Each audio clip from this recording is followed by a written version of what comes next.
Hola, Dios te bendiga. Bienvenido una vez más a este ministerio Escuela Faro de Luz. El día de hoy tenemos un video muy interesante, así que voy a compartir contigo una respuesta que quiero ofrecer a un artículo del teólogo Ángel Manuel Rodríguez.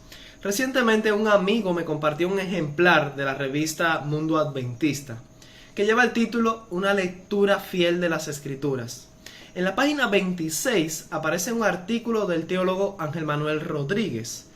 En el artículo solo ocupa una hoja en la revista y lleva el título ¿Una vida sin pecado? Es una pregunta. Ahora, eso es lo primero que quiero destacar. Ahí se trata de una pregunta.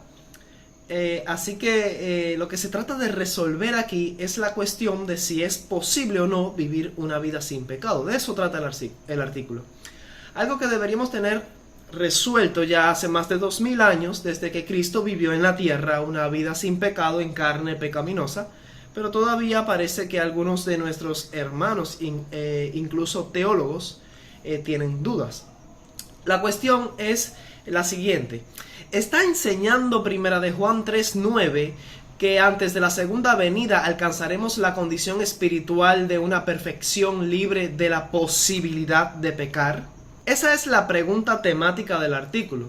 Ahora, la pregunta en sí misma es engañosa y falsa. Nadie sobre la tierra, al menos que yo conozca y tenga conocimiento respecto a este asunto, nadie sobre la tierra debería creer en semejante idea. Solo el infalible Dios radica en una perfección absoluta, libre de la posibilidad de pecar, como plantea esa pregunta. Debemos tener mucho cuidado con los términos empleados y lo que se quiere sugerir en una pregunta. Solo en Dios no existe la posibilidad de pecar. Solo Él está libre de esa posibilidad. Ni siquiera Lucifer tenía ese tipo de perfección. Tampoco la tenían los ángeles que cayeron. Ni Adán antes de la caída, en su estado prelapsario e inmaculado, tenía ese tipo de perfección. En Adán existía el libre albedrío y la libre posibilidad de pecar. Todos ellos, Lucifer, los ángeles que cayeron, Adán antes de la caída, todos ellos tenían la posibilidad de pecar a pesar de su perfección. Así que la pregunta misma que induce el pensamiento de que algunos creen que llegaremos a vivir en un estado espiritual de perfección antes de la segunda venida de Cristo, en el que estemos libres de la posibilidad de pecar, es en sí misma falsa, engañosa y toda una falacia. El segundo error de Ángel Manuel Rodríguez es asegurar que Primera de Juan 3:9 no trata sobre lo que se espera de la última generación de creyentes especialmente. Y alardea de examinar cuidadosamente el contexto del versículo sin demostrar nada de lo contrario. Simplemente dice que no se refiere a la última generación. Sin embargo, si usted lee el contexto del versículo, pues revela que así mismo es. Si leemos todo el contexto del versículo, desde el versículo 1 hasta el versículo 3 y sucesivamente hasta el versículo 9, encontraremos que se habla ahí desde un inicio de la manifestación de Jesucristo en su segunda venida y la importancia de purificarnos a nosotros mismos, así como Jesús, como Él era de puro, dice el texto. Así que te animo a buscarlo ahí en tu Biblia. Estamos hablando de 1 Juan capítulo 3, los versículos 1 al 3 y así sucesivamente hasta el 9. Así que alcanzar el grado de pureza de Cristo para su segunda venida y nuestro encuentro con Él está claramente señalado y enseñado desde un inicio en el contexto de los versículos 2 y 3. Ahora, pero Ángel Manuel Rodríguez sugiere que no se refiere en 1 de Juan 3:9 especialmente a la última generación. Eso es lo que él dice en el artículo. Yo les sugiero que, aunque es verdad que tal grado de perfección y de santidad se ha esperado de todos los cristianos desde siempre, o sea, a lo largo de la historia este ha sido el estándar que Dios ha pedido de su pueblo, 1 de Juan capítulo 3 habla de una forma muy especial de aquellos que esperan en su vida tener ese encuentro personal con Cristo en su segunda venida. Por eso nos anima a purificarnos así como Él era de puro, y está hablando en el contexto de la segunda venida de Cristo, en su aparición, en nuestro encuentro con Él. Ahora, todo el artículo continúa con errores de interpretación y manipulación bíblica. Ángel Manuel Rodríguez no quiere aceptar la clara y sincera interpretación del texto inspirado y en su lugar sugiere traducciones que en realidad no son más que una interpretación humana que no es fiel al sentido literal del pasaje. El texto original, básicamente una traducción literal, textual de lo que dice, es lo siguiente: porque la semilla de Dios está permaneciendo en él y no tiene capacidad para estar pecando. Eso es lo que sería la traducción literal. O sea que mientras se conserve la simiente de Dios en nosotros, no existe la posibilidad de pecar en la experiencia humana. El dejar de pecar o no pecar depende de una condición constante. La simiente de Dios, que es Cristo, debe permanecer en nosotros. Eso es lo que dice el texto. Nada dice de continuamente o habitualmente, como sugiere Ángel Manuel, lo que hace del pecado una opción justificable en una tasa razonable según nuestra apreciación personal de lo que es para ti o para mí habitualmente o continuamente. Básicamente, Ángel Manuel Rodríguez sugiere una interpretación totalmente opuesta a lo que Juan quiso decir y la ofrece como atractiva, según sus propias palabras, atractiva y necesariamente la mejor. Bien dice el Espíritu de Profecía, y aquí quiero compartir una cita contigo que aparece en la revista Señales de los Tiempos, 6 de enero de 1896, párrafo 2, dice: los hombres que están bajo el control de Satanás repiten esas acusaciones contra Dios al aseverar que el hombre no puede guardar la ley de Dios. Y esto es literalmente lo que estamos leyendo en este artículo de Ángel Manuel Rodríguez. Para reforzar un poco más su tesis, el profesor acude a 1 de Juan, capítulo 1, los versículos 6 al 10, donde se habla de los que afirman no tener pecado, lo cual no tiene nada que ver con la posibilidad de vencer el pecado por la gracia de Dios. La posición fanática de algunos al afirmar que nunca han pecado o que ya no pueden pecar, haciéndose así semejantes a Dios mismo, es atacada y desenmascarada por el apóstol Juan. Sin embargo, no debe confundirse esto con la enseñanza de una vida en fiel obediencia a los mandamientos de Dios con la ayuda del poder divino del Espíritu Santo.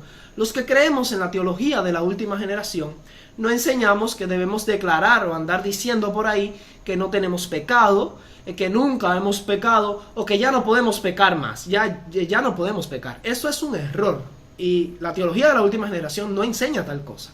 La última vez que un grupo así se levantó en la iglesia adventista, en la historia de nuestra iglesia, terminó con terribles consecuencias. Ese grupo en la historia fue el movimiento de la carne santa. Y también, dicho sea de paso, como información complementaria, ellos creían, este grupo de la carne santa creía que Jesús tuvo, o podría, para ser un poco más preciso, alcanzó en una etapa en su historia la naturaleza de Adán antes de la caída, o sea, la naturaleza prelapsaria. Por otro lado, los defensores de la teología de la última generación creemos que Cristo vivió una vida sin pecado en carne pecaminosa. Esto es lo que enseñaron los pioneros, lo que creía la hermana White, la cual nos puede ayudar a vivir, o sea, esa vida sin pecado, Cristo nos puede ayudar a vivirla por su fuerza si la simiente de Dios permanece en nosotros. No se trata de declararnos no pecadores, que nunca hemos pecado o que no podemos pecar más. No se trata de eso, sino de que Cristo puede vivir su vida en nosotros. Por eso lo dice Pablo en Gálatas 2:20 bien claro: con Cristo estoy juntamente crucificado y ya no vivo yo, mas vive Cristo en mí. Y lo que ahora vivo en la carne, en la naturaleza caída, lo vivo en la fe del Hijo de Dios, el cual me amó y se entregó a sí mismo por mí. Y si así sucede, la posibilidad de que Cristo peque viviendo en nosotros es nula, porque Cristo no va a pecar mientras vive su vida en ti y en mí. Sin embargo, para Ángel Manuel Rodríguez esto parece ser un error. La Biblia enseña el camino de la perfección cristiana. Quienes transitan ese camino andan en perfección por la justicia de Cristo. También la Biblia enseña una meta a la cual llegar, un blanco que puede ser alcanzado. Definitivamente sí podemos llegar a un estado de perfección en el que el pecado está ausente y Cristo presente 100% del tiempo. Ambas cosas no pueden coexistir en nosotros. Ahora, si actualmente pecamos es porque sacamos a Cristo del corazón, lo sacamos de nuestra vida para traer al pecado a nuestro interior. Pero si dejamos que Cristo viva en nosotros, no habrá tiempo para el pecado.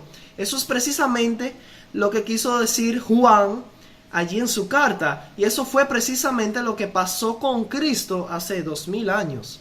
Y es precisamente lo que quiere decir 1 Juan capítulo 3, versículo 9.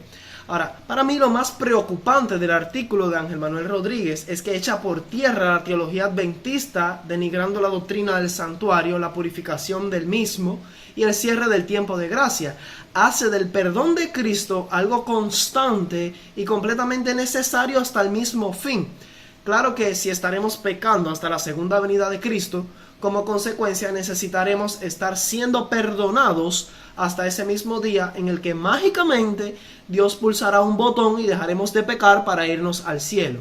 De esta manera hace necesaria la intercesión de Cristo hasta la segunda venida, por lo que no habrá segunda venida, porque no va a haber cierre del tiempo de gracia ni un pueblo viviendo sin intercesor en el santuario celestial. Así que de manera sistemática es derribada varios puntos teológicos del mensaje adventista. Este es un ataque muy sutil a nuestro mensaje, el mensaje del tercer ángel, la doctrina del santuario y todo el fundamento teológico adventista, y viene de una gran autoridad en nuestro medio. Declaraciones como jamás habrá un momento en el que no necesitemos de su gracia, como lo dice él en el artículo, entiéndase por gracia según el contexto que maneja el artículo, que equivale aquí a perdón, solo debilita la fe del pueblo de Dios en la doctrina del santuario y en algún cierre del tiempo de gracia. Hay otros problemas y errores que podría señalar de este artículo del pastor Ángel Manuel Rodríguez, quien, este hermano, ha tenido participación sin fruto alguno en reuniones ecuménicas en el Vaticano y quien ha sido promotor de acercar las relaciones entre católicos y adventistas. Pero no pienso señalar todos los inconvenientes de este artículo, ya toca para ti estudiar un poco más.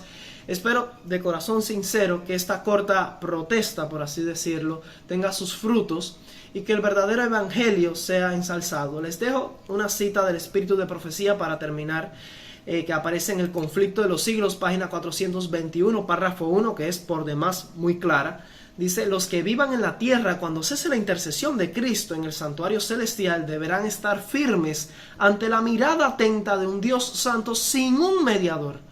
Sus vestiduras deberán estar sin mácula, sus caracteres purificados de todo pecado por la sangre de la aspersión. Por medio de la gracia de Dios y sus propios y diligentes esfuerzos deberán ser vencedores en la lucha contra el mal. Mientras prosigue el juicio investigador en el cielo, mientras los pecados de los creyentes arrepentidos son quitados del santuario, debe haber una obra especial de purificación, de eliminación del pecado entre el pueblo de Dios aquí en la tierra. Esta obra está presentada con mayor claridad en los mensajes de Apocalipsis 14. Ahora, esta cita está bien y sumamente clara. Ahora voy a tratar de hacer lo posible de que en este video le aparezca en la pantalla el artículo de este hermano, por si usted tiene el deseo de saber todo lo que él escribió, lo que dice esta página de la revista Mundo Adventista. Espero que este video haya sido de bendición para ti, que te haya motivado al estudio y que haya despertado ese fuego apagado de la reforma. No podemos dejar de protestar contra el error. Que Dios te bendiga. Ayúdame a compartir esto y que podamos alcanzar a otras personas con el mensaje de la verdad. El verdadero evangelio tradicional adventista y no este evangelio evangélico que se ha introducido en nuestra fe. Que Dios te bendiga.